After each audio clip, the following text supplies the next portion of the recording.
wabarakatuh. Terima kasih untuk kehadiran Bapak Ibu guru sekalian pada acara siang hari ini.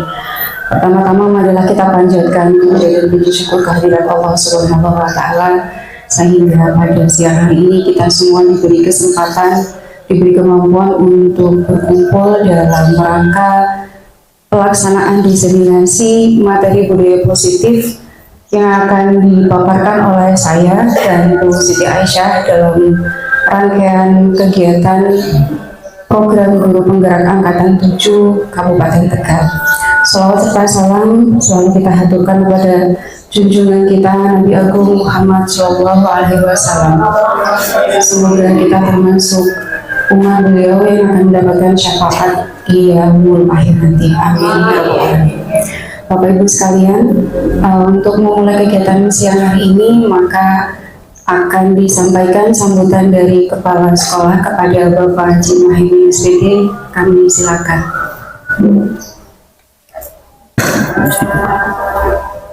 Sekalian ya. Assalamualaikum warahmatullahi wabarakatuh. Bismillahirrahmanirrahim. La haula wa la quwwata illa billah. Amma ba'du. Bapak Ibu guru SMP 1 Wijaya yang saya hormati, Ibu-ibu berdua selaku pengimbas kegiatan dari berpenggerak angkatan 7 yang berbahagia. Pertama kita mengucapkan puji syukur kehadirat Allah Subhanahu wa Ta'ala atas segala rahmat, nikmat, taufik dan hidayahnya kepada kita semua.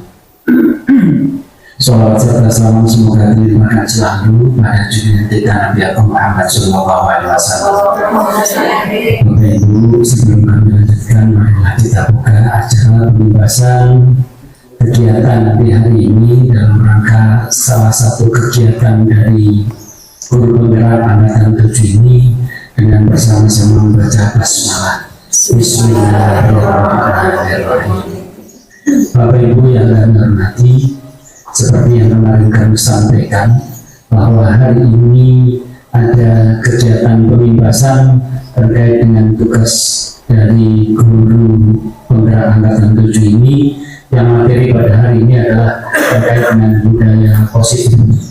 Bagaimana budaya positif kita saat ini dan kelanjutannya. Untuk ini nanti kami berharap Bapak Ibu bisa mengikuti dengan sebaik-baiknya sampai dengan saat. Kami berharap imbasan ini berdampak positif kepada Bapak Ibu juga kepada siswa. Budaya positif mungkin berbagai macam bentuk kebiasaan yang ada di sekolah kita yang sudah baik, silakan mungkin bisa dikembangkan. Bagi yang mungkin belum dipandang sebagai sesuatu yang positif, diupayakan untuk menjadi positif. Ini kami berharap berdua ini nanti bisa menyampaikan hal-hal yang positif. Budaya positif itu ya kayak apa, dan terkait implementasinya nanti di dalam kehidupan sehari-hari, sekaligus untuk menunjang kegiatan PMM.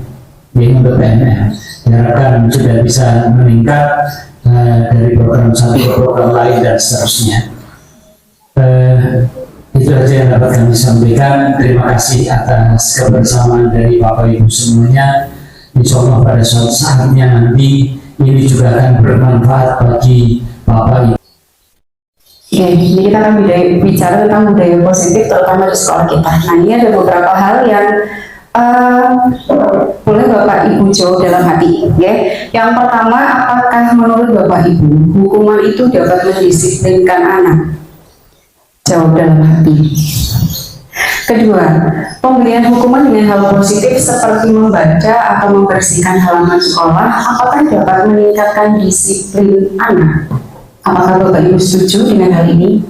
Jawab dalam hati.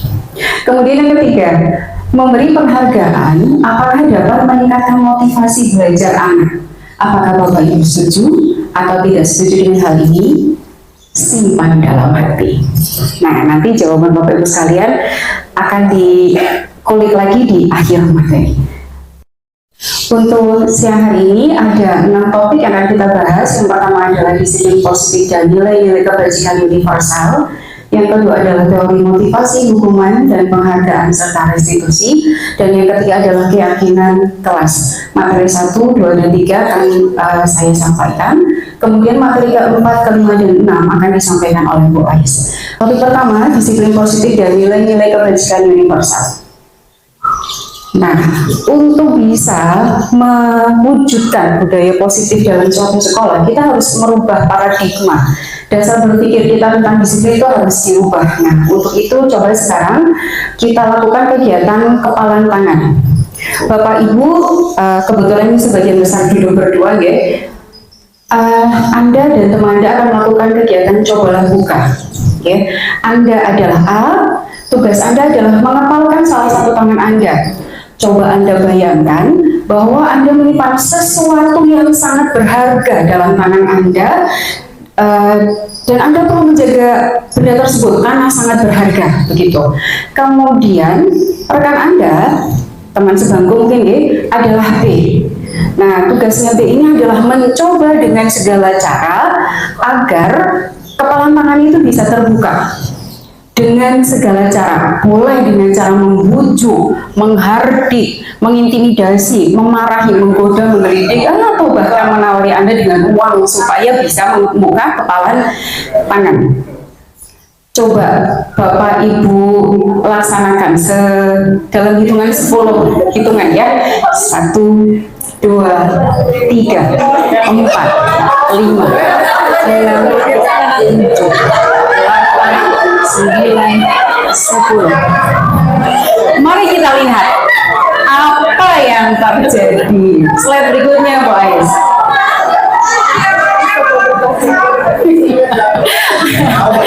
Oke, Bapak Ibu sekalian. Pertama, apakah Anda tadi Anda berperan sebagai A ya? Apakah Anda atau B membuka kepalan tangan Anda? Adakah tadi yang kemudian memutuskan untuk membuka kepalan tangan? Tidak ada, ya. Mengapa Anda atau B tidak membuka kepalan tangan? Tadi siapa yang bertugas sebagai A?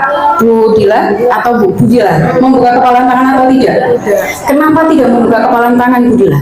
Karena tadi kan diisi sama benda berharga. Sesuatu yang sangat berharga. Jadi Bu Dila memutuskan untuk tidak membuka kepalan tangan. Kemudian, apakah Anda atau B menutup kepalan tangan Anda? Tadi Bu Dila menutup kepalan tangan Anda ya? Kenapa Bu Dila? Kenapa tadi harus menutup kepalan tangan Anda? Karena tadi ada sesuatu yang berharga. Ada sesuatu yang sangat berharga di sana. Gitu. Kemudian yang ketiga, dalam kegiatan ini, sesungguhnya siapakah yang memegang kendali atau kontrol untuk membuka atau menutup kepalan tangan? Siapa? Diri sendiri. Kalau tadi si A, ya oke. Tolong slide berikutnya. Pemegang kendali adalah diri kita sendiri. Termasuk siswa, pemegang kendali pada siswa adalah diri siswa sendiri. Nah ini, ada beberapa ilusi yang sebetulnya itu terjadi, tetapi kita tidak menyadari bahwa sebetulnya itu hanya ilusi saja. Salah satunya adalah ilusi bahwa guru itu mengontrol murid. Ini mungkin kita anggap kita bisa mengontrol anak, gitu ya. Begitu saya masuk ruang kelas langsung diam. Oh, berarti anak-anak bisa saya kontrol. Ternyata tidak, Bapak Ibu. Itu bukan karena kita berhasil mengontrol mereka, tetapi karena mereka mengizinkan diri mereka untuk kita kontrol. Jadi ini hanya berlaku sesaat saja. Pada saat siswa-siswa kita tidak mengizinkan diri mereka untuk dikontrol oleh kita, maka kita nggak bisa apa-apa. Nah, yang terjadi adalah anak sekali diperingatkan nurut, dua kali diperingatkan nurut, kita menganggap kita bisa mengontrol mereka. Tetapi di percobaan ketiga, ketika mereka merasa enggak lah, mereka tidak mau dikontrol, maka mereka kita anggap tidak patuh. Itu ilusi. Jadi sebetulnya kita itu tidak bisa mengontrol anak-anak. Berikutnya, ilusi bahwa kritik akan membuat mereka merasa bersalah dan menguatkan karakter. Ini juga salah. Membuat mereka merasa bersalah, betul, tetapi tidak menguatkan karakter. Yang muncul justru adalah mereka merasa gagal. Karena kita membuat mereka merasa bersalah, sehingga mereka merasa gagal. Justru yang tercipta adalah karakter orang gagal, bukan karakter orang sukses. Nah ini yang harus kita rubah untuk bisa menciptakan budaya positif adalah perubahan paradigma. Yang tadinya misalnya kita mencoba mengubah orang agar berpandangan sama dengan kita. Misalnya kita minta anak, ayo berpakaian yang rapi karena jati ning diri ki ono ing busono gitu kan. Nah, itu kan inginan kita anak-anak juga berpikiran seperti itu gitu. Itu paradigma lama. Maka paradigma barunya adalah kita berusaha memahami pandangan orang lain tentang dunia, termasuk memahami kenapa kok anak-anak kita itu suka sekali berpakaian tidak sesuai peraturan dan sebagainya gitu. Kemudian berikutnya, perilaku buruk dilihat sebagai suatu kesalahan. Itu paradigma lama. Paradigma barunya adalah semua perilaku itu memiliki tujuan. Maka yang perlu kita lakukan adalah sebetulnya apa tujuan yang dilakukan oleh anak-anak kita dengan melakukan kesalahan-kesalahan. Yang ketiga, orang lain bisa mengontrol saya. Maka paradigma barunya adalah hanya Anda yang bisa mengontrol diri Anda. Berikutnya, saya bisa mengontrol orang lain. Ini juga paradigma lama. Paradigma barunya adalah Anda tidak bisa mengontrol orang lain. Itu harusnya dilakukan dalam rangka mencapai tujuan tertentu. Nah, seperti tadi halnya pada saat permainan menggenggam tangan. Kenapa kok genggaman tangannya tidak dibuka? Karena ada sesuatu yang berharga di sana. Nah, ini kita terapkan dalam kehidupan kita. Apa yang ada dalam genggaman atau apa yang berharga bagi kita adalah nilai-nilai yang dipercayai. Nah, ini maka di sini ada nilai-nilai kebajikan universal. Ada banyak sekali teori nilai. Salah satunya yang kalau di kurikulum 2013 dulu kita ada 18 karakter yang harus muncul dalam RPP kita, gitu kan. Nah, kalau di kurikulum Merdeka ada profil pelajar Pancasila. Itu adalah nilai yang diyakini yang harus menjadi sesuatu yang berharga yang harus digenggam oleh kita masing-masing. Bapak Ibu tadi ada pembahasan tentang ketika anak melakukan kesalahan itu harusnya ditelusuri apa tujuannya. Nah, ini yang mendasari bahwa setiap manusia melakukan sesuatu itu pasti ada motivasinya. Nah, motivasi yang mendasari perilaku manusia itu ada dibedakan menjadi 3. Yang pertama adalah motivasi untuk menghindari ketidaknyamanan atau hukuman. Anak pakai baju rapi, ya apa? Biar kalau ketemu Bu Maromati tidak dimarahi. Anak kenapa datang cepat? Supaya gerbangnya masih dibuka, tidak dimarahi Pak Yono. Nah, itu adalah motivasi untuk menghindari ketidaknyamanan atau hukuman. Sementara yang kedua, motivasinya adalah untuk mendapatkan imbalan dari orang lain atau institusi. Contohnya, anak belajar giat supaya nilainya bagus. Supaya apa? Soalnya nanti ibu saya menjanjikan kalau saya nilainya bagus mau diberikan sepeda motor. Itu berarti motivasinya adalah untuk mendapatkan imbalan dari orang lain. Nah, motivasi yang ketiga, ini adalah motivasi yang seharusnya diupayakan oleh kita semua, yaitu motivasi intrinsik, motivasi internal yang datangnya dari diri sendiri, yaitu motivasi untuk menghargai diri sendiri. Misalnya Bapak Ibu guru sekalian, datang terlambat, seperti saya. Mungkin Bapak Kepala Sekolah tidak secara langsung mengingatkan Bapak, besok lagi datangnya mohon tidak terlambat, tidak, gitu ya. Nah, Bapak Ibu guru saya yakin sudah banyak yang memiliki ini motivasi intrinsik. Jadi mau diingatkan kepala sekolah ketika terlambat ataupun tidak, tetap datang tepat waktu. Kenapa? Karena itu bentuk menghargai diri sendiri. Ketika datang bisa datang tepat waktu, kadang-kadang terutama bagi ibu-ibu kan rasanya senang ya Bu ya. Iya, apalagi pagi-pagi harus masak, kudu ini itu, ini itu. Tapi ketika bisa datang tepat waktu di sekolah, rasanya kan senang gitu ya. Itu adalah bentuk penghargaan terhadap diri sendiri. Jadi anak-anak itu kan di kurikulum sekarang dimerdekakan. Tetapi merdeka yang bagaimana? Yang disampaikan merdeka itu artinya bisa memerintah dirinya sendiri. Artinya bisa mengatur dirinya sendiri. Dengan kata lain, bisa berdisiplin. Jadi kunci dari kurikulum merdeka sebetulnya adalah disiplin. Nah, ini ada sedikit yang menggelitik tentang penghargaan. selama ini kita ngertinya penghargaan itu bagus gitu ya. Ketika pembelajaran anak dikasih penghargaan, mereka jadi lebih semangat begitu. Ternyata ada beberapa miskonsepsi. Yang pertama adalah tentang pengaruh jangka pendek dan jangka panjang. Ternyata berdasarkan penelitian, penghargaan itu hanya akan memberikan kebaikan dalam jangka pendek. Karena apa? Karena motivasinya adalah motivasi eksternal, motivasi untuk mendapatkan penghargaan. Sekali misalnya anak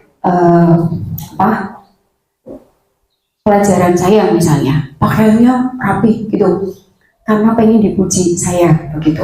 Di hari berikutnya gitu lagi dipuji, tapi akhirnya kan dipuji terus-terus kan juga bosan ya. Nah, maka kehilangan motivasi untuk mendapatkan penghargaan, karena mendapatkan penghargaan sudah biasa begitu. Maka itu penghargaan menjadi tidak efektif untuk jangka panjang. Berikutnya, ternyata penghargaan itu menghukum. Nah, bagaimana kok penghargaan itu menghukum? Pada saat Bapak Ibu sekalian mengumumkan peringkat di dalam kelas, kita kan romansa nih, mengumumkan peringkat 1, 2, 3 itu adalah bentuk penghargaan terhadap anak-anak yang prestasinya sudah bagus. Peringkat 1, peringkat 2, peringkat 3. Tapi apa yang dirasakan oleh peringkat 4, Bapak Ibu? Apa yang dirasakan oleh peringkat 5? Apa yang dirasakan oleh peringkat 32? Mereka merasa terhukum. Kok saya nggak bisa begitu? Nah, ini yang dimaksud bahwa penghargaan itu ternyata menghukum. Berikutnya, penghargaan itu mengurangi ketepatan. Kenapa? Yang penting Bapak Ibu gurunya senang, sehingga saya dipuji. Begitu. Sehingga seringkali menyebabkan ketidaktepatan. Begitu. Lalu penghargaan itu tidak efektif. Seperti yang saya jelaskan di awal tentang tadi, pengaruhnya itu hanya dalam jangka pendek. Kemudian penghargaan merusak hubungan. Maksudnya bagaimana? Misalnya dalam suatu kesempatan, saya memberikan penghargaan kepada anak, ini nilaimu bagus, kamu selalu nilainya tinggi terus. Yang lain jadi iri, akhirnya sering. Itu bisa merusak hubungan. Begitu. Selanjutnya Ibu. Nah, kemudian penghargaan itu menurunkan kualitas. Kenapa dikatakan penghargaan menurunkan kualitas? Jadi yang dilakukan anak itu hanya supaya mendapatkan pujian dari guru. Hanya yang seperti gurunya inginkan, sehingga mereka tidak mencoba hal-hal baru. Nah, ini ada kaitannya dengan yang berikutnya, mematikan kreativitas. Semua yang dia lakukan pokoknya sing persis kayak Bu Norma pengen. Akhirnya apa? Mereka nggak kreatif, terbatasi begitu. Kemudian penghargaan mengurangi motivasi intrinsik, ya, karena penghargaan itu kan termasuk motivasi ekstrinsik. Selanjutnya, nah lantas solusinya bagaimana? Begitu. Katanya penghargaan bla bla bla tadi. Nah, mungkin salah satu solusinya adalah program kebajikan atau pemberian apresiasi dengan cara satu, berikan pengakuan secara khusus. Apa yang diapresiasi, apakah pada kerapiannya, kedisiplinannya, hasil kerjanya khusus. Kemudian secara pribadi, jangan di depan kelas kayak tadi, kamu nanti yang lain ngiri gitu. Jadi kalau bisa dilakukan secara personal, dipanggil, nilaimu bagus sekali, tingkatkan dan seterusnya, sehingga anak-anak yang tidak mendapatkan apresiasi tidak merasa dikucilkan, tidak merasa rendah diri begitu. Kemudian ini dilakukan kepada semua murid, jadi jangan hanya pada 1 atau 2 murid saja, tetapi upayakan semua anak dalam kelas itu mendapatkan apresiasi dari kita. Bisa jadi anak pertama diapresiasinya karena ulangannya bagus, anak kedua karena kehadirannya selalu tepat, anak ketiga karena sering membantu teman. Artinya kita upayakan setiap anak itu dapat apresiasi, meskipun apresiasinya pada hal-hal yang berbeda. Berikutnya adalah berikan pengakuan secara konsisten. Orang hari ini mengapresiasi, besok ngelak-ngelak dan seterusnya gitu. Kemudian fokus pada proses, jadi tidak hanya pada hasil, tetapi ketika anak sudah berusaha mengerjakan tugasnya, beri apresiasi. Berikutnya, nah kalau budaya positif itu memang salah satunya adalah kita menghindari hukuman. Ya, sebisa mungkin kita menghindari hukuman. Konsekuensi masih boleh, nanti ada yang berikutnya adalah restitusi. Nah, sekarang apa sih bedanya antara hukuman dengan konsekuensi? Kita lihat untuk contoh yang pertama. Mencatat 100 kali di dalam buku kalimat saya tidak akan terlambat lagi karena terlambat ke sekolah. Menurut Bapak Ibu ini hukuman atau konsekuensi? Konsekuensi atau hukuman? Simpan jawabannya. Yang kedua, lari mengelilingi lapangan basket 2 kali karena terlambat hadir di sekolah. Hukuman atau konsekuensi? Hukuman. Simpan dulu. Murid diminta untuk push up 15 kali karena tidak menggunakan masker ke sekolah. Kemudian yang berikutnya, menggantikan kertas tugas teman yang telah dicoret-coret. Lalu, membersihkan tumpahan air di meja tulis karena tersenggol pada saat belajar. Coba kita cek Bu Ais di slide berikutnya. Apakah betul?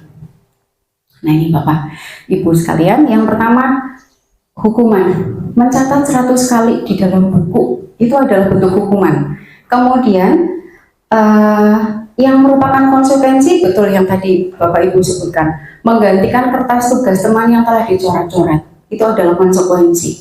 Kemudian membersihkan tumpahan air di meja tulis karena tersenggol pada saat belajar, itu juga konsekuensi. Kemudian murid disuruh untuk tidak mengenakan sepatu seharian di sekolah karena ia mengenakan sepatu selain warna hitam, itu adalah hukuman.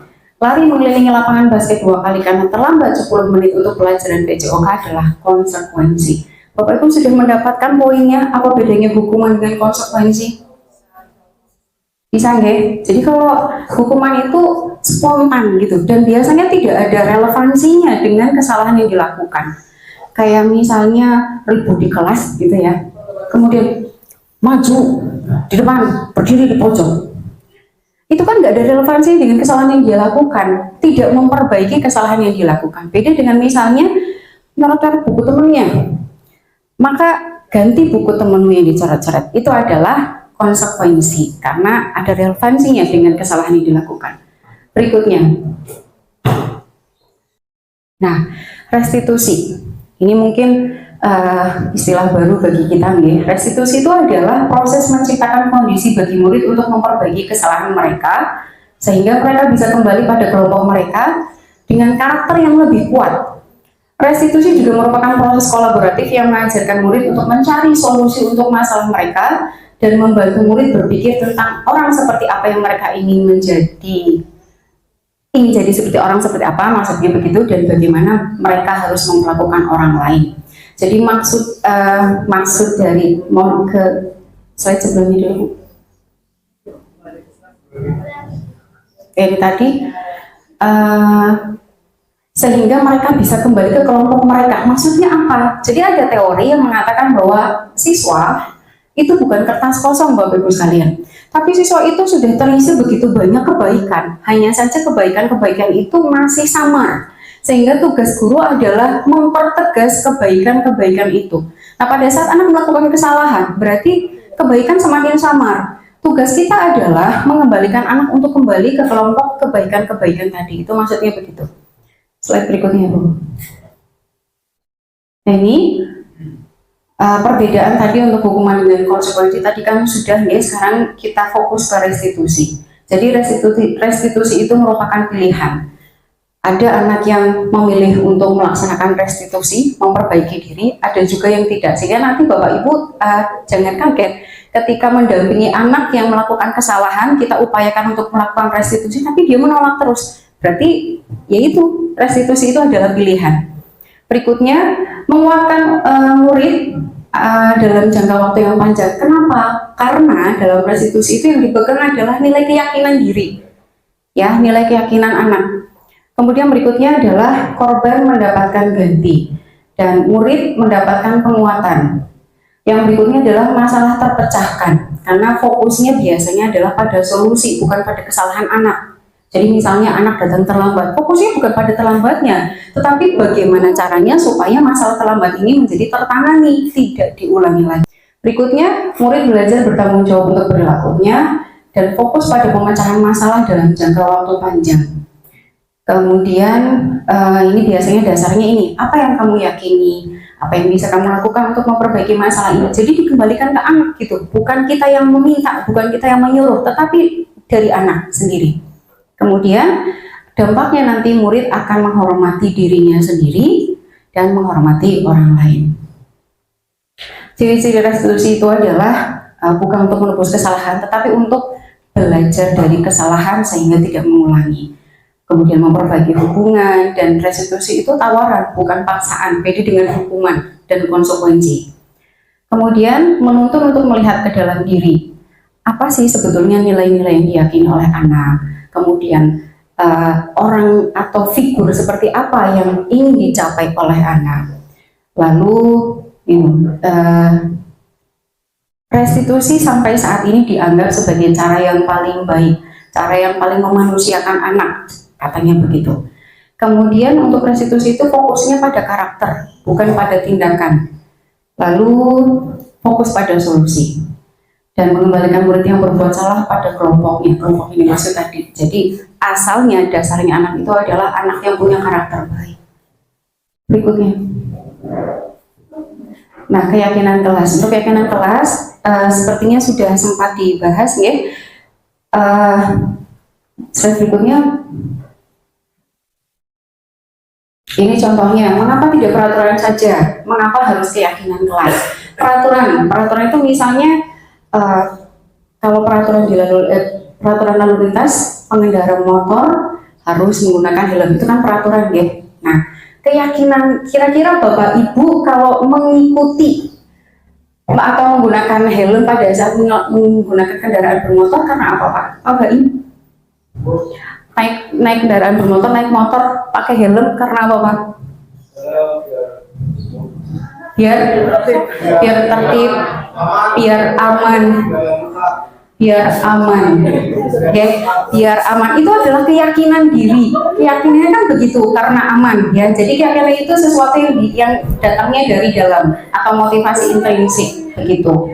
Nah, artinya begini Bapak Ibu, kenapa tidak cukup peraturan kelas? Kenapa harus keyakinan kelas? Karena kalau keyakinan kelas itu sudah berasal dari diri masing-masing, sudah berupa sesuatu yang tadi digenggam dalam genggaman tangan, sehingga kalaupun ada gangguan dari luar tidak akan terpengaruh karena itu sudah digenggam dengan kuat. Nah, itu yang dimaksud sebagai keyakinan. Kenapa tidak cukup peraturan? Sehingga harapannya mau anak dalam kondisi apapun, keyakinan ini tetap bisa dipegang.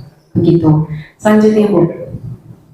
Nah, ini peraturan kelas itu memang awal ya. Jadi langkah kita untuk menciptakan budaya positif adalah kita buat peraturan kelas. Peraturan kelas itu kemudian disepakati oleh kelas, jadilah kesepakatan kelas. Kesepakatan kelas ini kemudian mengandung nilai-nilai yang diyakini oleh seluruh anggota kelas, jadilah keyakinan kelas.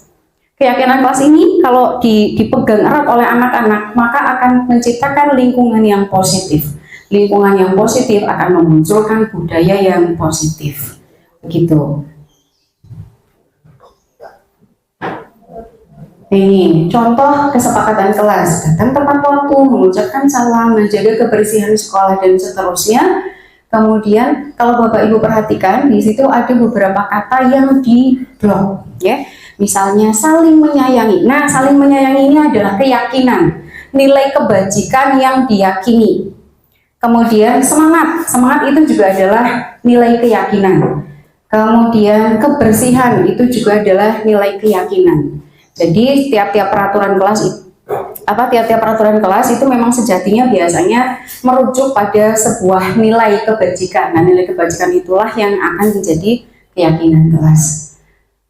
Nah, ini jadi peraturan misalnya selalu kembalikan buku ke tempatnya, maka keyakinan kelasnya adalah tanggung jawab. Tanggung jawab menjadi sebuah keyakinan yang diyakini oleh seluruh anggota kelas. Berikutnya, dilarang mengganggu orang lain, maka keyakinan yang ada di situ adalah menghargai orang lain dan seterusnya. Harapannya nanti Bapak Ibu khususnya wali kelas untuk bisa memandu anak-anaknya di dalam kelas. Untuk pertama langkahnya adalah membuat peraturan kelas terlebih dahulu, setelah itu merumuskan keyakinan kelas. Begitu.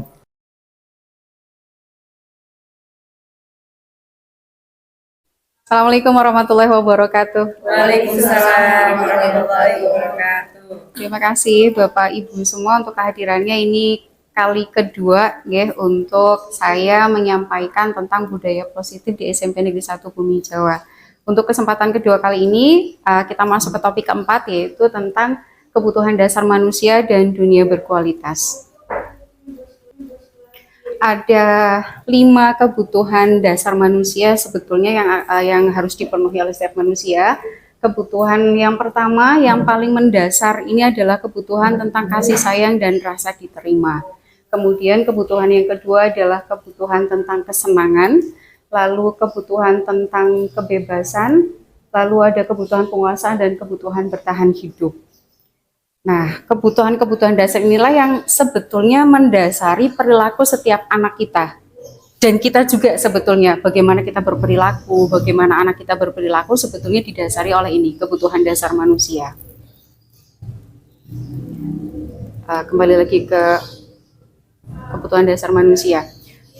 Seringkali kita menemui anak-anak melakukan pelanggaran, gitu ya. Kita anggap anak-anak melakukan pelanggaran, misalnya ada anak yang membolos, berangkat dari rumah tapi tidak sampai ke sekolah. Seringkali kita menemui hal tersebut. Nah, sebetulnya kalau kita telusuri kembali, ternyata mereka melakukan hal itu karena ada kebutuhan yang tidak terpenuhi. Salah satunya adalah bisa jadi kebutuhan kasih sayang. Ini yang paling sering kita temui di siswa kita. Kalau kita lakukan home visit, mesti lagi-lagi, oh ini dari anak yang broken home, atau bapak ibunya sedang bermasalah, sehingga dia merasa kurang disayangi, merasa tidak diterima di dalam keluarganya, sehingga dia mencari pelampiasan. Gitu. Itu yang biasanya ditunjukkan oleh anak-anak kita. Kemudian berikutnya, kalau kita menemukan anak-anak pada saat istirahat atau jam kosong begitu ya, terus main bola di kelas gitu ya, itu sebetulnya bisa jadi mereka sedang berusaha untuk memenuhi kebutuhan dasar mereka tentang kesenangan. Begitu. Kemudian kalau kita menemukan anak-anak kita yang bajunya dikeluarkan, sepatunya kok pengennya warna biru dan seterusnya, itu bisa jadi mereka sedang protes, mereka pengen mencapai atau memenuhi kebutuhan mereka tentang kebebasan, begitu, sehingga mereka seolah-olah pengen berontak dari peraturan yang sudah ditetapkan di sekolah. Kemudian berikutnya ada beberapa kasus yang kita temui, semacam misalnya kelas 9 kemudian mau futsal, terus mengumpulkan uang dari adik-adik kelasnya, bahasa kitanya malak gitulah ya. Nah, itu sebetulnya ada beberapa kebutuhan yang sedang mereka penuhi. Salah satunya mungkin itu merupakan suatu kesenangan ketika bisa mengontrol adik kelasnya gitu ya, sehingga mereka pengen menunjukkan penguasaannya terhadap adik-adik kelasnya gitu. Jadi Bapak Ibu sekalian, seringkali anak-anak kita menunjukkan perilaku yang tidak sesuai dengan harapan kita. Itu mungkin mereka sedang berupaya untuk memenuhi kebutuhan dasar mereka yang mungkin belum terpenuhi begitu. Berikutnya Bapak Ibu, topik yang kelima adalah tentang 5 posisi kontrol. Ini seru nih kalau sudah masuk ke posisi kontrol. Di awal kan saya sudah pernah membahas bahwa ada beberapa ilusi. Salah satunya ilusi bahwa kita bisa mengontrol siswa. Padahal kan sebetulnya tidak ya.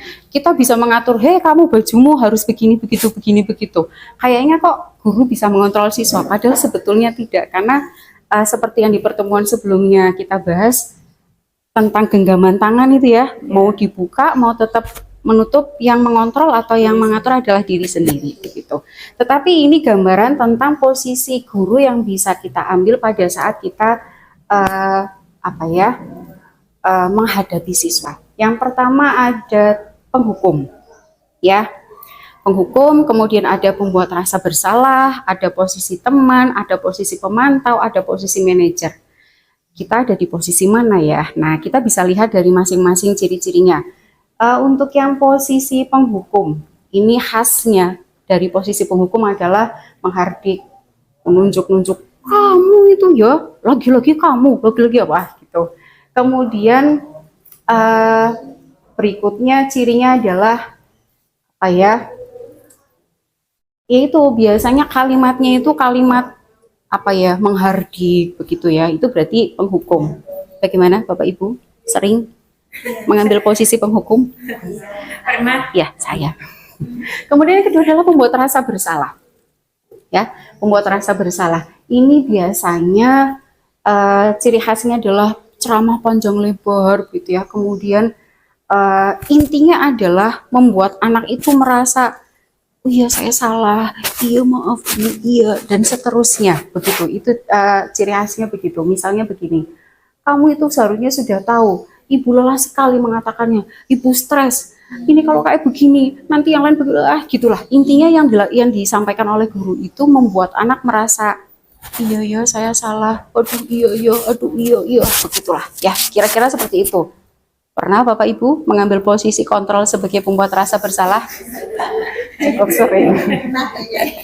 Oke, berikutnya posisi kontrol sebagai teman, ya.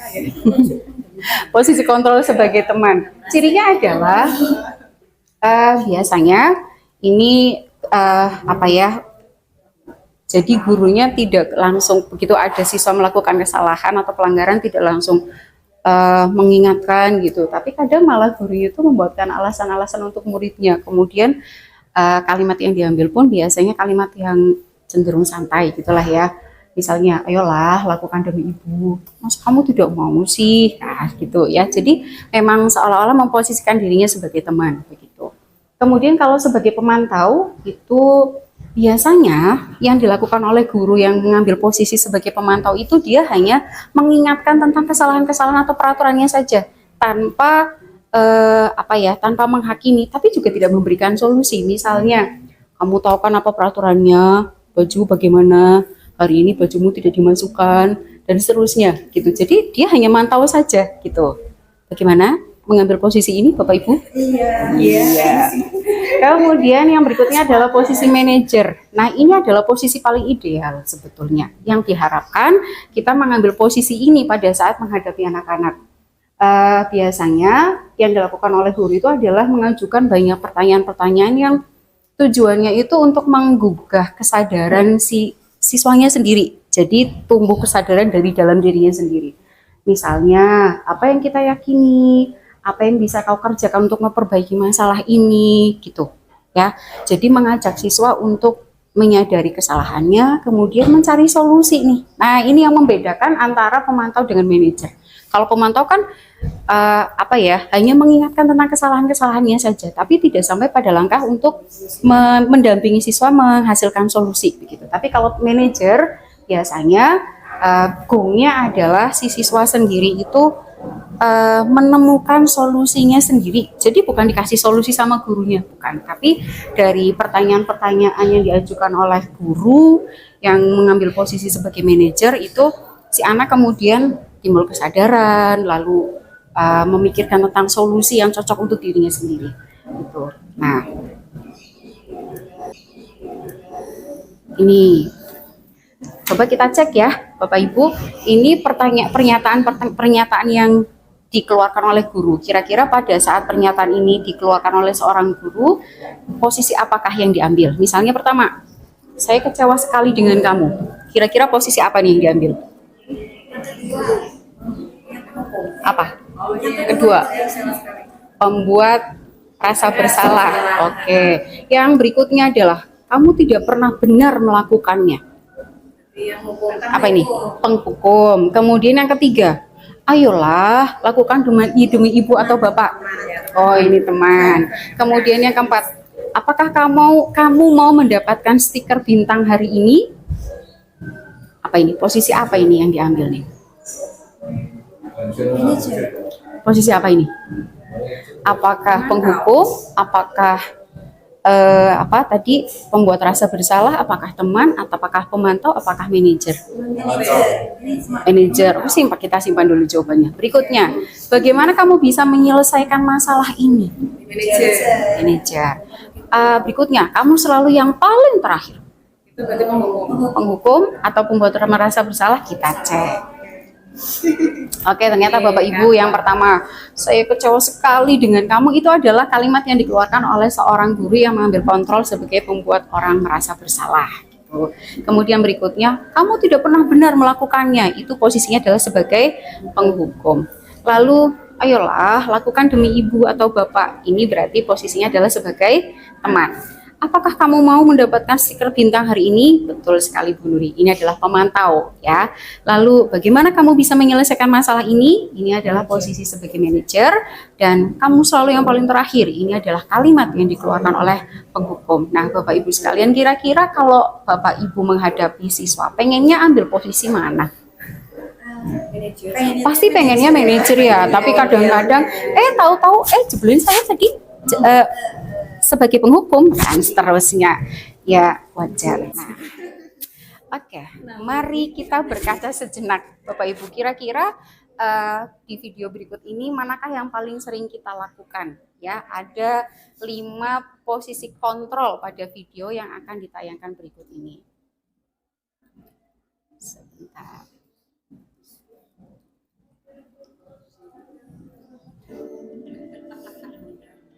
Iya. Yang pertama ini adalah posisi penghukum, Bapak Ibu.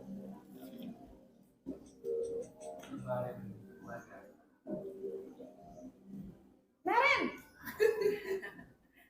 sini kamu. Selamat pagi, Bu. Selalu terlambat. Kamu deh, pasti terlambat. Maaf, Bu. Saya Apa? Apa coba? Alasan kamu apa lagi? Kapan sih kamu tidak terlambat? Malas sekali ya kamu jadi anak. saya Dasar pemalas. Gak kapok-kapok sih kamu. Sudah berapa kali terlambat? Sana, kamu keliling lapangan basket 2 kali. kenapa saya harus ke lapangan basket, Bu? Kenapa? Kamu melawan ibu. Berani-beraninya jawab. Sudah terlambat, masih berani jawab pula.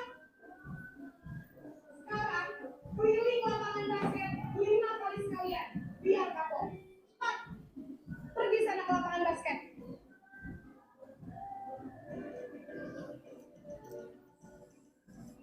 Bagaimana, Ibu Bapak, posisi pertama seberapa sering kita lakukan? Semoga tidak sering-sering ya, sekali 2 kali tidak masalah. Tapi jangan sering-sering ya Bapak Ibu ya. Berikutnya posisi pembuat merasa bersalah.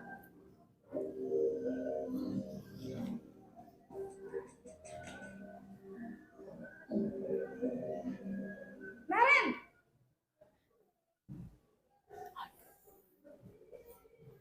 Pagi, Bu. Naren. Kamu kenapa terlambat lagi, nak? Ya Tuhan, Naren. Kamu senang ya bikin ibu susah ya? Kalau kamu terlambat lagi, nanti ibu yang ditunggu bapak kepala sekolah, nak. Disangka ibu tidak bisa membina kamu. Duh, gimana ini? Maaf, Bu. Duh, Gusti Naren. Kamu suka ya kalau ibu tegur bapak kepala sekolah? Terus, sekarang ibu harus tulis apa yang di buku absen? Ini kamu sudah sering terlambat loh. Ibu harus apa coba? Maaf, Bu. Maaf sekali. Ya sudah, lain kali jangan bikin ibu susah lagi anak ya. Ibu tidak akan kuat lagi kalau kamu gini terus. Bisa jantungan kalau ibu tegur bapak kepala sekolah.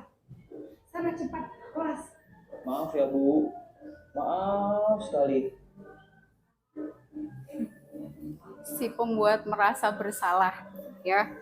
Jadi mungkin tujuannya adalah supaya anak ngerti kalau dia salah gitu ya, sehingga harapannya tidak mengulangi lagi. Tapi koyo mungkin bahasa sekarangnya adalah playing victim gitu ya. Jadi si gurunya jadi kayak merasa yang paling tersakiti, yang paling terzolimi begitu ya.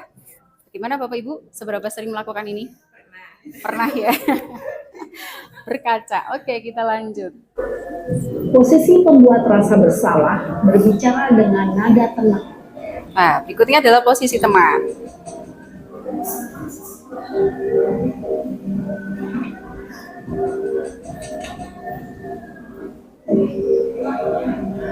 Naren! Posisi teman segala. Galak sudah dasarnya mungkin Pak G. Nih. Wah, sudah jam berapa ini nak? Terlambat lagi ya sayang. Iya, Bu. Habis ibu saya lupa bawakan saya, Bu. Kamu malah menyalahkan ibu kamu. Kata saya digunakan lagi itu saya bedanya saya. Bisa dedikasi sekali. Begitu ya. Sayang gitu ya Pak ya. Tadi Nanti dikira pelecehan verbal ya Pak ya. saya lari kencang, tetap gak ada kejar, Bu. Ya sudah sana, nanti lain kali larinya lebih kenceng lagi ya, biar gak terlambat lagi. Bikin seneng ibu, demi ibu. Bisa kan? Bisa lah Bu. Ya sudah sana masuk kelas. Ibu beresin urusan absen kamu. Kamu ini ada-ada saja. Nah, ini menarik ini. Tadi Pak Baim sempat menyampaikan ini kalau diterapkan ini bisa-bisa malah jadi dikira pelecehan ya karena tadi menyampaikan sayang begitu ya. Ya, kita harus hati-hati. Bagaimana? Ini seberapa sering kita ambil kontrol sebagai teman? Lumayan sering ya. Mungkin anak tapi masih bisa, iya, oke, mungkin kalimatnya jangan sayang ya, Mas, Mbak, begitu mungkin lebih akrab, tapi juga aman dari tudingan pelecehan verbal ya Pak ya, oke. Mungkin ini yang diharapkan oleh anak-anak ya, jadi pengennya ketika melakukan pelanggaran, gurunya tuh jangan marah-marah terus gitu loh, tapi kayak teman aja gitu, tapi nanti ada positif dan negatifnya. Kita lanjut.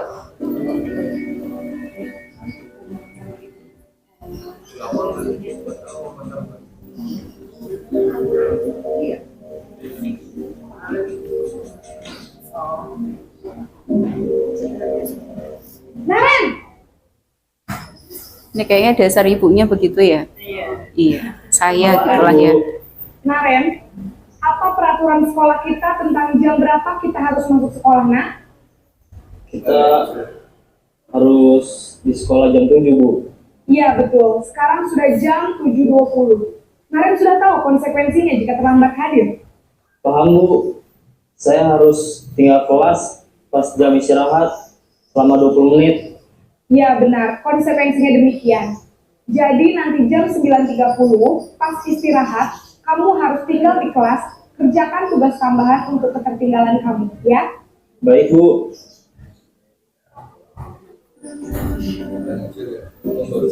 Iya. Posisi berikutnya adalah posisi manajer. Bapak Ibu bisa cermati perbedaannya antara posisi pemantau dengan manajer. Naren!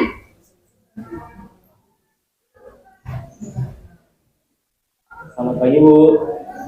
Selamat pagi, Naren. Maaf Bu, saya terlambat. Iya, sekolah masuknya jam 7, sekarang sudah jam 7.20. Jadi sekarang bagaimana ini, Naren? Maaf Bu, saya lupa cara alarm saya semalam. Baiklah, menurut kamu, keyakinan sekolah yang mana yang perlu kamu tingkatkan? Menghargai diri sendiri dan orang lain mungkin ya Bu. Setuju. Jadi, apakah Naren meyakini prinsip saling menghormati tersebut? Iya Bu, saya meyakininya. Apakah Naren bersedia memperbaiki masalah keterlambatan ini? Bersedia Bu. Bagaimana kamu akan memperbaiki masalah keterlambatan ini? Saya akan coba untuk tidak lupa menyetel alarm saya Bu. Baik, kalau Naren lupa menyetel alarm di rumah, ada orang yang kira-kira bisa bantu mengingatkan tidak? Ada Bu, kakak saya, Kak Emma. Ada lagi selain Kak Emma?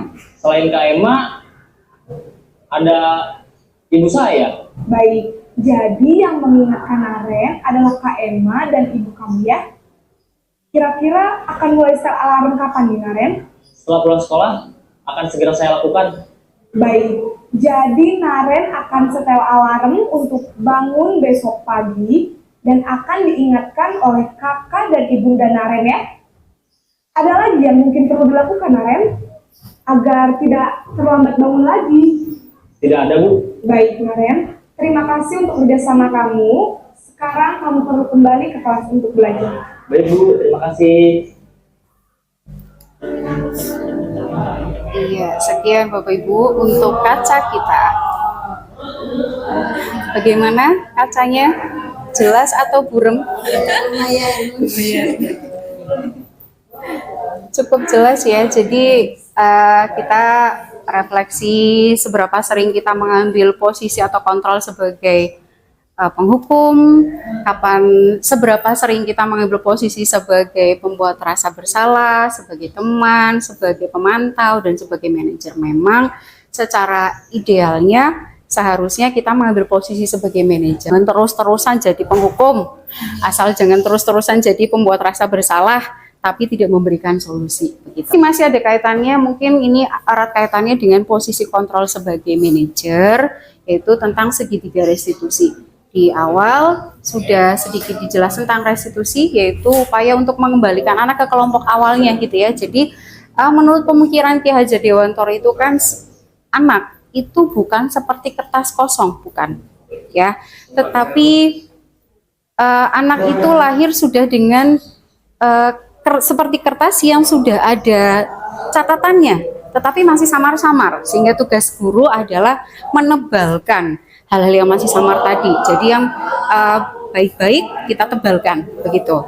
Nah, ini untuk segitiga restitusi ini ada disebut segitiga karena memang ada 3 sisi ya. Yang pertama adalah menstabilkan identitas, kemudian yang kedua adalah validasi kebutuhan, dan yang ketiga adalah menanyakan keyakinan. Bagaimana tentang prakteknya? Oke. Bapak Ibu sekalian, ketika mendapatkan seorang anak melakukan pelanggaran, idealnya, sekali lagi kita bicara tentang idealnya yang harus kita lakukan pertama adalah kita harus menstabilkan identitas siswa tersebut. Tujuannya adalah supaya anak tidak merasa sebagai orang yang gagal, gitu ya. Jadi yang harus kita katakan adalah berbuat salah itu adalah hal yang manusiawi, tidak ada manusia yang sempurna. Bu guru juga pernah melakukan kesalahan, begitu ya, sehingga anak itu tidak merasa dia kita perlu membuat dia menyadari dia melakukan kesalahan, tetapi jangan sampai membuat dia merasa bahwa saya ini adalah orang yang gagal dan tidak bisa memperbaiki kesalahan saya, itu jangan sampai. Maka yang perlu kita lakukan adalah ini, menstabilkan identitas gitu. Yang bisa kita sampaikan lagi ke anak adalah kita pasti bisa menyelesaikan permasalahan ini. Bapak Ibu tidak tertarik untuk mencari tahu siapa yang benar, siapa yang salah, tetapi lebih tertarik untuk menyelesaikan masalah, begitu. Nah, kalau kamu menyalahkan dirimu sendiri terus, apakah kamu bisa bersikap baik pada dirimu sendiri? Nah, itu juga bisa kita sampaikan ke anak pada saat menstabilkan identitas. Intinya adalah tujuannya itu semacam memberikan semangat kepada anak bahwa setiap orang itu bisa melakukan kesalahan, tetapi setiap orang bisa melakukan perbaikan atas kesalahan yang sudah dilakukan oleh mereka. Itu di sisi yang pertama. Kemudian yang berikutnya adalah setelah kita menstabilkan identitas siswa, kita lakukan validasi kebutuhan. Ya, ini fungsinya untuk membantu murid mengenali basic need atau kebutuhan dasar yang ingin dipenuhinya ketika melakukan kesalahan tersebut. Tadi kan ada 5 kebutuhan dasar ya, bertahan hidup, kemudian kasih sayang, lalu kesenangan, ada juga kebebasan dan penguasaan. Kira-kira kebutuhan yang mana yang pengen dipenuhi oleh si anak ini? Gitu. Bahwa pada dasarnya setiap tindakan manusia itu tujuannya adalah untuk memenuhi kebutuhan dasar. Tuh. Guru bisa berkata seperti ini ketika memvalidasi kebutuhan anak. Ketika anak melakukan kesalahan, guru bisa berkata, kamu bisa saja kan melakukan hal yang lebih buruk, tapi kamu tidak melakukannya kan. Misalnya anak terlambat nih, anak terlambat, kucur 7:30 baru sampai kelas. Kita bisa mengatakan, kamu sebetulnya bisa saja hari ini kamu bangun kesiangan lalu memutuskan untuk tidak berangkat sekolah. Tapi hari ini kamu memutuskan datang sekalipun itu terlambat, itu sudah hal yang bagus gitu ya. Kemudian bisa juga kita menyampaikan, kamu pasti punya alasan mengapa melakukannya. Misalnya terlambat, kita bisa tanyakan, kok kamu terlambat? Kenapa? Begitu. Kemudian kita juga bisa menanyakan apa yang penting bagi kamu. Nah, ini dalam rangka untuk mengetahui kira-kira kebutuhan apa yang sedang diusahakan oleh si anak untuk dipenuhi dan seterusnya. Lalu bisa juga kita mengatakan apakah kamu bisa melakukan hal yang lebih baik di esok hari, begitu. Itu upaya untuk memvalidasi kebutuhan. Berikutnya, setelah kita validasi kebutuhannya, kita menanyakan tentang keyakinan yang dimiliki oleh si anak. Nah, anak melihat kesalahannya itu dihubungkan dengan norma sosial dan nilai-nilai yang mendasari manusia ketika dia berinteraksi dengan orang lain. Makanya di setiap kelas itu diupayakan ada yang namanya kesepakatan kelas. Nah, dari kesepakatan kelas ini nanti akan terlihat kira-kira nilai-nilai apa yang dipegang oleh kelas tersebut. Misalnya ada satu kelas yang menyepakati bahwa saling menyayangi satu sama lain. Tidak dibenarkan misalnya membuli, memanggil anak dengan nama orang tuanya, itu adalah tindakan yang tidak sesuai dengan kesepakatan kelas atau nilai yang diyakini oleh kelas. Nah, pada langkah ini guru bisa berkata, apa nilai yang kita percaya di kelas atau di sekolah kita pada anak yang melakukan pelanggaran. Biarkan anak menjawab. Kita jangan terburu-buru ngasih tahu, tapi biarkan anak berpikir dulu tentang pelanggaran yang dilakukan, tentang hal yang dia lakukan itu bertentangan dengan nilai apa. Biarkan dia yang mencerna sendiri. Begitu. Kadang yang kekurangannya guru adalah kurang sabaran, gitu ya.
Klik tombol ini.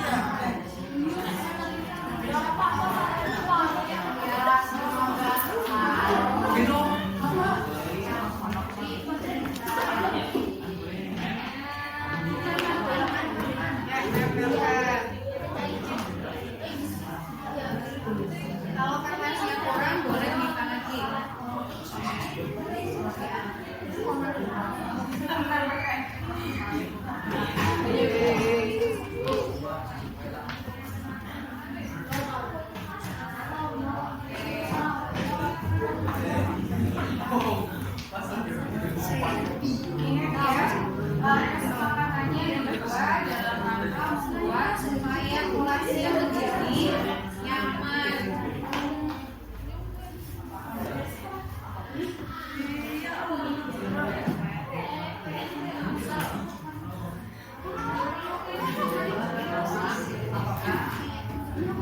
Ya, tempelkan.